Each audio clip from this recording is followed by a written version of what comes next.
Jeffrey Epstein knew that I was 13 years old. When he interviewed me, he asked me to get down to my bra, just my panties, and I thought that was weird, but I mean, modeling, maybe it was something about my figure. And he asked that I give him a massage. So then he asked me my age. He asked me, and I told him, told him that I was 13. I told him why I was there. And he basically said, well, you'll do, I'm sure that you'll fit pretty nicely here. And then he tried to basically slip himself inside of me. And I pushed him away, and I said, because at that point in time, I still believed that there was models, and then there was the girls that did that. Like, I thought there was a separation. So, I told him that I wasn't interested in that, but he said that I would do. I don't know, there was something about him that I guess I kind of held him, I held a lot of resentment towards him. By that time that happened, I kind of already started catching on that maybe I wasn't there for modeling, and maybe I was just getting used for things, and I felt that kind of held him responsible. The first time that I met Donald Trump was at a party at Jeffrey Epstein's mansion. There was an orgy going on, and he was kind of watching off in the distance, and he basically asked if I could come over and give him a hand job. And at first, I wasn't very comfortable with it. This was like my first party, and I didn't think that was my responsibility. But my recruiter told me that I needed to do it, so I agreed to. And then he, I began to. Sorry, this is a little difficult, but before I gave him a hand job, he kind of slapped my hand away and said, you need to use a glove. And the recruiter ran over and handed me a glove and said, no one touches Mr. Trump's penis without a glove. So I needed to use a glove. I gave him a hand job, and then immediately after, he had an orgasm, he left, and I didn't see him again at that party. And unprotected sex, etc. So, and he's germaphobe. I mean, Donald Trump wouldn't shake your hand. He does it now because he has to as a candidate or a president. But back in the 70s and 80s, if he went to shake Donald Trump's hand, he would pull it back. He would, and he would always have the hand wash with him, to wash his hands. Donald Trump knew that I was 13 because the first night that I was there, Tiffany actually suggested that she had a whole bunch of different wigs, and I expressed interest in them. I always told her that I would love to walk around with blue hair, and so I tried some on, and there was a blonde wig that she said that looked great on me. So I wore that wig, and Donald Trump had specifically asked about me because I remind him of his daughter, and she said, well, she's 13 as well. So he knew the first time that he saw me, but he took a liking to me because I look like his daughter.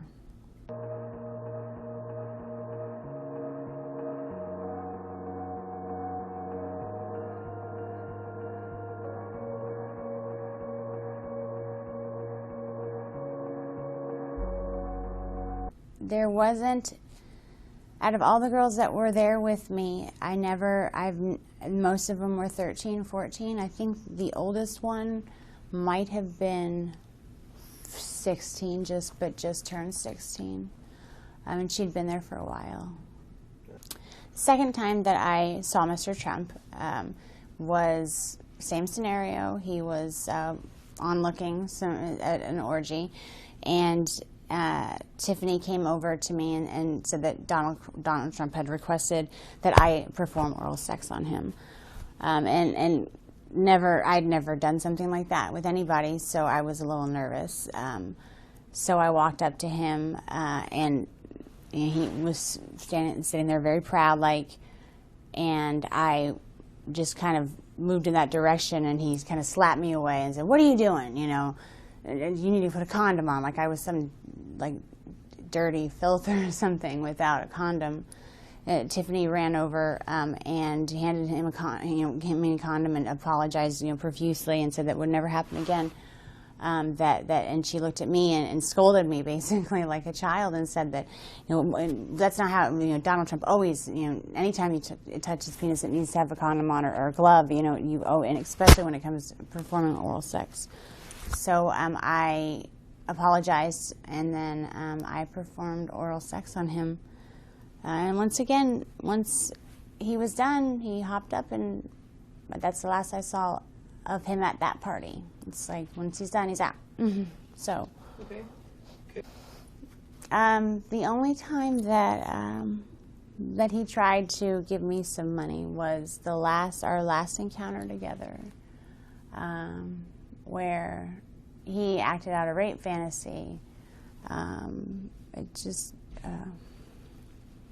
I was forced to give that money back because Jeffrey Epstein paid us after the party. So.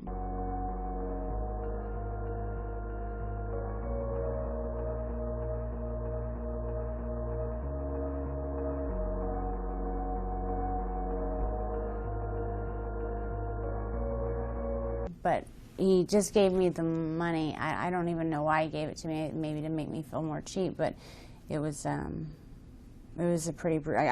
It was a rape fantasy to him, but I wasn't playing. So there was a lot of comments towards Mr. Epstein about being Jewish, and called him a Jew bastard. So that he was cheap, and there was some words I didn't even understand. Something about the shape of his penis being directly related to his mole, or I'm not too familiar with the the Jewish traditions. So after the parties would end, we were to report to Mr. Epstein and basically tell him everything that happened, with who, what they liked, what they disliked, if there was any requests, if there was any talk about anything. That's what we told Mr. Epstein, everything. And then he paid us, and then we got to go home.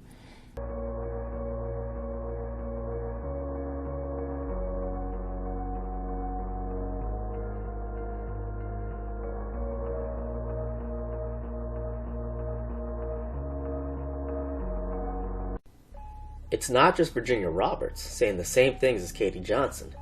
In 2018, Stormy Daniels also said Trump told her that she reminded him of his daughter before sex. And Trump's lawyer at the time, Michael Cohen, admitted that they paid Stormy Daniels $130,000 to try and shut her up. I was involved in several of these catch and kill episodes. He asked me to pay off an adult film star with whom he had an affair. He was concerned with the effect that it had had on the campaign. He had told me that he had spoken to a couple of friends, and it's $130,000. It's not a lot of money, and we should just do it. Ari, he liked Trump. Michael liked Trump, but he don't like him enough to go through that time for him. He ain't from the neighborhood. And that's the big question. How much time could Michael Cohen face? Since we were quoting I'm a Hustler, I'm going to go ahead and put it on again. The big issue here is the Bank Fraud Act, which could carry up to 30 years in prison for Cohen. That's a lot of pressure. I have to agree with 50. Cohen likes Trump, but not enough to do 30 years for him. He flipped and got a deal where he only has to serve 3 years in a luxurious Jewish prison in New York, where he has all the food he wants, synagogue services, and he's surrounded by his fellow Jewish mobsters, so he has no fear for his safety, as most prisoners would. You know, when you think of prison, you get pictures in your mind of all those old movies with rows and rows of guys behind bars. But it wasn't like that for Wise Guys. It really wasn't that bad, except that I missed Jimmy. He was doing his time in Atlanta. Give me 2 steaks while you're in there, all right, John? Sure enough, she goes in a I mean, everybody else in the joint was doing real time, all mixed together, living like pigs. But we lived alone. I mean, we owned the joint. battered them 2 son of a bitches. The Jerusalem Post listed Cohen as the 14th most influential Jew. He was Trump's consigliere, his right-hand man, just like Silvio was the Tony in The Sopranos. Within the Trump organization, he's known as Trump's Pitbull, and that's really the best way to explain what he was doing for Trump. You write a story that has Mr. Trump's name in it with the word rape, and I'm going to mess your life up for the rest. For as long as you're on this freaking planet, I'm going to turn around. You're going to have judgments against you for so much money, you'll never know how to get out from underneath it. Michael, what is 24 freaking years old? You destroy your life? It'll be my privilege to serve it to you on a freaking silver platter. Like I did that idiot from Pennsylvania to Miss USA because I think she's dumber than she is. Cohen is a mob lawyer, and after he flipped, Trump threatened to go after his father-in-law, Fima Shusserman, who has ties to organized crime. Maria Zakharova, the Russian Foreign Ministry spokeswoman, said on television that Jewish donors told her, "Maroka, you understand of course, we'll donate to Clinton, but we'll donate twice as much to the Republicans." She then told the audience that if you want to know anything, you need to talk to the residents of Brighton Beach, a New York neighborhood with a large Russian Jewish community. Not once in that stock scan were there any Russian organized crime figures, except my dad was involved with the Russian mob. So you say nonchalantly, my dad was in the Russian mob. Yes. Okay, so what's the Russian mob? I mean, we don't... Like every generation, every immigrant group that comes here, they're insular. They don't go, they sort of stay to themselves. Gambling, your basic run-of-the-mill racketeering. In the 70s, Russian Jews began leaving the Soviet Union and settled in Brooklyn's Brighton Beach. A lot of them brought their skills from the old country, and Brighton Beach is now well known as a hotbed for Russian organized crime. Jewish mobster Boris Neifeld served as a bodyguard and chauffeur for the Don of the Russian mob, Marat Balagula. Balagula maintained an office at the El Carib Country Club, a Brooklyn catering hall and event space owned by Michael Cohen's uncle, Morton Levine. Cohen and his family are involved with organized crime. Cohen received $500,000 from Russian Jewish oligarch Viktor Vekselberg, who's on the U.S. sanctions list because of his close relationship with Vladimir Putin. Vekselberg is also a major investor in Israeli high-tech. Amazon is bidding on the Jedi Project, the Pentagon's new cloud where top military secrets will be transferred, including classified details about weapon systems, military personnel, operations, and nuclear codes. Amazon has worked closely with C5, a group of cyber investment companies linked to Vekselberg. If Amazon were to win the Jedi contract, Russian and Israeli intelligence would have real-time access to the Pentagon's most sensitive secrets, just like what Israel did with Promise Software, selling it to the Sandia Nuclear Development Laboratory in Los Alamos. Then Israel wanted to buy it. Israel couldn't afford it at the time. They stole it. Israel took it to Israel, and they realized, why don't we put a back door and peddle it to countries that we are the enemies and so on. But Israel became a vendor, a marketer for that to friendly countries and enemy countries who bought it. Microsoft is also bidding on the Jedi contract. And shout out to Whitney Webb for her research connecting Microsoft's ties to Israel. Microsoft's cloud security is managed by Adalom, an Israeli company. Its CEO and co-founder, Asaf Rappaport, is a graduate of the Talpiot program, which is the best of Israeli military intelligence. So no matter who wins the contract, Israel will have a back door into the Pentagon's most sensitive secrets. If Microsoft wins, Russia would still have access because they've been trading intelligence with Israel for decades. The one night that I had the blonde wig on, he mentioned that I looked like, that I reminded him of his daughter. And actually the maid fantasy, I didn't have a blonde wig on. I was trying to stay away from blonde wigs at the time. But he actually told Tiffany that that's what he wanted me to wear. Like, he wanted it, and anytime I put it on, anytime I had it on and he'd see me, he would say, "Oh man, you look," and it wasn't like "Oh, you remind me of my daughter." It was this sick, evil, like, you remind me of my daughter. It was just this weird pleasure, sick smile. Like, I don't even want to know what he was thinking about. I could imagine what he was thinking about. Karen McDougal also said Trump told her that she reminded him of his daughter. That's another two women who had affairs with Trump corroborating Katie Johnson's story. And Trump also tried to pay McDougal after sex, just like he did with Katie Johnson.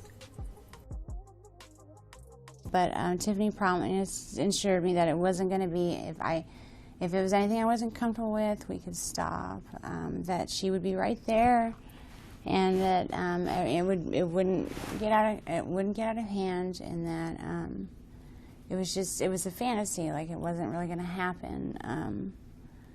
And so I told her that I would. She basically, Tiffany was always nice to me. It wasn't that I trusted her, else and I wouldn't always trusted her or done what she asked me to. But she was there, and he came in, and I was basically tied to a bed with pantyhose, and he tied him. They were so tight it hurt to even lay there. And I tried to say something, and it was like, he just, shut up, shut up, bitch. It was basically like he was being really, really rough. And I understand.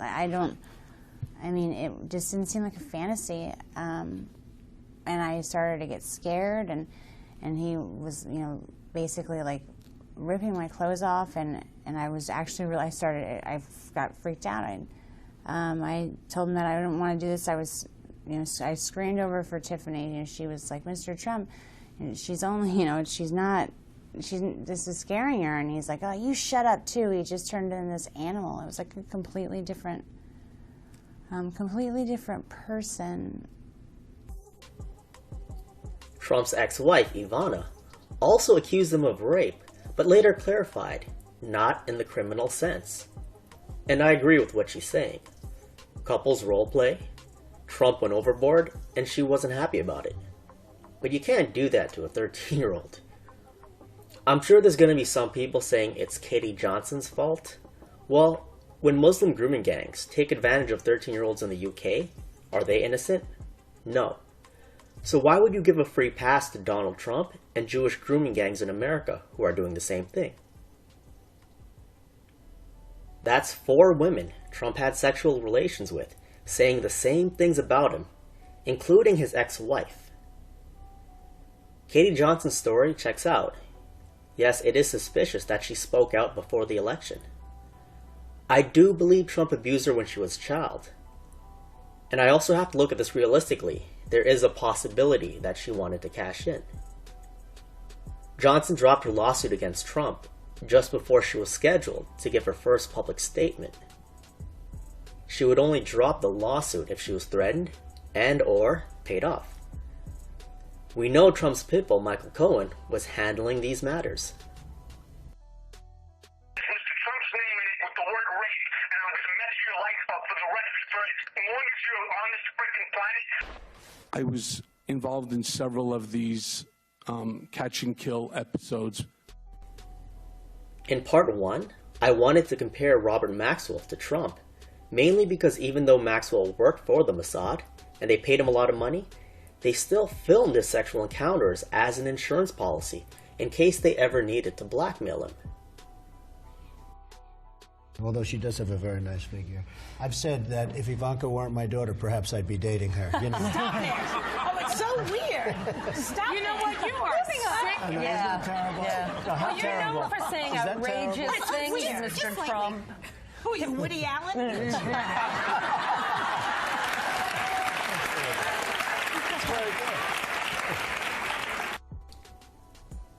Trump is in the same boat as Maxwell. They know his fantasies, and they will blackmail him if he doesn't do whatever they need him to do. That's why he does whatever they want and PB brags about it. Mike Pompeo and John Bolton are the public faces of Trump's Iran policy, but Sigal Mandelker is actually the one running its most important component. Trump appointed Mandelker, an Israeli citizen, as the Undersecretary of the Treasury for Terrorism and Financial Intelligence. He appointed another Mossad agent, Samantha Ravitch, as Deputy Chair of the President's Intelligence Advisory Board. He appointed another Mossad agent, Stephen Feinberg, as Chair of the President's Intelligence Advisory Board. Feinberg also owns DynCorp, which has a long history of pedophilia. Just mentioning this for any Pizzagate people watching who think that DynCorp only donated to Clinton. Just like Maroka said, we'll donate to Clinton, and we'll donate twice as much to the Republicans. Trump eliminated the White House cybersecurity coordinator job and gave the job duties to John Bolton, giving a Mossad asset control of the White House's cybersecurity. Trump appointed Rudy Giuliani, another Mossad asset, as chairman of the President's Cyber Defense Committee, and the central component of his strategy is cooperation with Israel. And that's exactly what's happening here. The Department of Homeland Security gave Morvasek, an Israeli company, the cybersecurity contract to guard financial institutions. But in reality, they're not guarding. They're stealing information and aiding organized crime, just like they did with Promise, Converse, and Amdocs. Trump appointed Ann Neuberger, another Mossad agent, to lead the NSA's new cybersecurity directorate. U.S. agencies are not allowed to use Russian and Chinese cybersecurity software, and rightfully so. But Israel has got caught spying and committing terrorism against the United States and Britain numerous times. Israel needs to be banned as well. But thanks to Trump, Israel now completely controls America's cyber defenses. They have the country kill switched, and if they don't get what they want, they can shut down the critical infrastructure. This is the ultimate form of blackmail. I've just shown you that Trump put 6 Israeli spies in charge of intelligence and cybersecurity. Now you're going to see Steve Pieczenik with his chutzpah on full display, lie through his teeth saying that Trump is going to indict the Israeli spies in America. So from 9/11 on, Trump understood that the Israelis had been involved in our intelligence service and in compromising America. He never forgot that. And what he did blatantly was to turn around and on a certain day, he decided he was going to indict every one of the Mossad operatives, as well as the Israelis, on charges of pedophilia. Not on charges of spying, because that wouldn't work. But Acosta, the Secretary of Labor, was correct when he said that Epstein got off of the prosecutor's indictment in Florida because he worked in the intelligence service. Now, it's not only the Mossad that's involved. Clearly, the CIA was involved. And it was the old CIA and not the present CIA. Why do I say that? Because the heroes of this picture is not only Trump and the White House, but it really involves what I consider to be my deep state, which is what I've talked about for 20 years, the people at the NSA, the NRO, the NGA, the CIA, the new CIA, and other intelligence organizations, which blew this operation apart over the past 10 to 20 years, because in their NSA sweep of our telephones, or the metadata as they called it, they had picked up Israeli compromises all over the United States and in the world. What we have now is a real problem with Israel. And Israel had been placed on notice because our ambassador, the Jewish ambassador there, as well as Kushner, have made a very clear statement. Israel, you're on notice. If you do not make a peace treaty with the Palestinians, there will be more serious repercussions than you imagine. The beginning of the takedown of your Mossad operatives, who were all present, and we will put them in prison, is just the beginning of what we can do to the future of Israel. Trump pardoned Jewish neocon Scooter Libby, an architect of the Iraq War, who blew Valerie Plame's cover as a CIA agent after her husband Joe Wilson went to Niger and exposed the weapons of mass destruction lie. Scooter Libby is also seen as a pedophile who wrote a fantasy novel about training prepubescent girls to become prostitutes. Interestingly, he also named his book The Apprentice, same name as Trump's reality show. Former Trump advisor George Nader is being charged with child pornography and child sex trafficking. Nader was investigated by Mueller for paying Joel Zamel of Psy Group $2 million. Psy Group is an Israeli intelligence firm which offered to use PSYOPs to get Trump elected. Look, we know who runs Hollywood, and in their movies they like to reference pizza and pedophilia scenes. But Pizzagate was a PSYOP to get Trump elected, saying you have to vote for Trump because Hillary is surrounded by pedophiles. But in reality, Trump is surrounded by even more pedophiles. In these last two videos, I've shown you 9 cases of Trump's ties to pedophilia. Both Trump and Bill Clinton are compromised pedophiles. A lot of the disinfo agents and alternative media are saying leave Trump alone and focus on someone less relevant like Bill Clinton, who hasn't been president in 18 years and is probably going to die soon. As you've just seen in the series, Trump's ties to Epstein reveal so much about how Israel has taken over America through espionage, but the shills want you to ignore this and continue arguing about left versus right, Republican versus Democrat, when both sides are controlled